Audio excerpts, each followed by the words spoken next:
والنهاردة وفي حلقتنا الجديدة من قصص الأنبياء هنتكلم النهاردة عن النبي اللي جه بعد سيدنا آدم وسيدنا شيث، وده كان سيدنا إدريس عليه السلام. بعد ما مات سيدنا آدم وسيدنا شيث ابتدت الناس ان هم ينسوا ربنا سبحانه وتعالى وينسوا التعاليم اللي علمها لهم الأنبياء. سيدنا إدريس كان حفيد سيدنا شيث، كان ولد صالح جدا ومؤمن وبيسمع كلام ربنا سبحانه وتعالى، كان بيعلم الناس الخير وطاعة ربنا ويبعدهم عن الشر. بعد ما سيدنا شيث مات ما كانش في نبي غيره، ولما الناس بدأت تبعد عن ربنا فربنا بعت لهم نبي جديد اللي هو سيدنا إدريس عشان يفكرهم بدينهم ويخليهم يرجعوا تاني لطريق ربنا سبحانه وتعالى ويبعدوا عن الشر. سيدنا إدريس كان بيصدق كل حاجة بتيجي من عند ربنا، فكان صادق جدا في إيمانه وحبه لربنا سبحانه وتعالى. سيدنا إدريس كان بيحب التعليم، كان بيحب قوي ان هو يقرأ صحف سيدنا آدم وسيدنا شيث، كمان كان هو أول واحد يكتب بالقلم ويكتب بالرمل.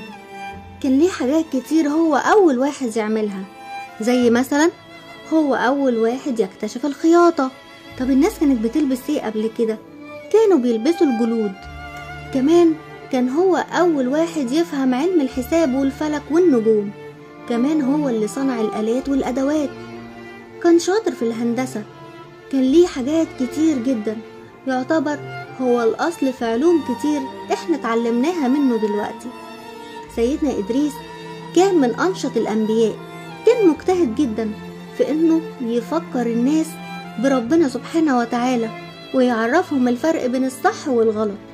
ما كانش بيسيب أي واحد غيره ويعلمه ازاي يعمل الخير. وفي يوم من الأيام ربنا سبحانه وتعالى أوحى لإدريس وقال له: يا إدريس، إني أرفع لك كل يوم من العمل كمثل أعمال أهل الأرض كلهم. سيدنا إدريس من كتر فرحته بقى نفسه إن ربنا سبحانه وتعالى يطول في عمره كتير عشان ياخد ثواب أكبر، لأنه كان بيعلم الناس الخير ويدل على الخير كفاعله. في يوم جاله ملك من السماء، سيدنا إدريس قال له: ربنا قال لي إنه بيكتب لي كل يوم مثل أعمال أهل الأرض كلهم. في يوم من الأيام سيدنا إدريس طلب من الملاك ده إنه يكلم ملاك الموت في النيابة عنه ويوصيه إن هو يتأخر عليه شوية عشان ياخد ثواب أكبر بالاجتهاد في العمل والشكر والعبادة. الملاك رد عليه وقال له إن الأعمار اللي مكتوبة عند ربنا سبحانه وتعالى مفيش حد يقدر يأخرها، وإن كلها ليها ميعاد مكتوبة فيه.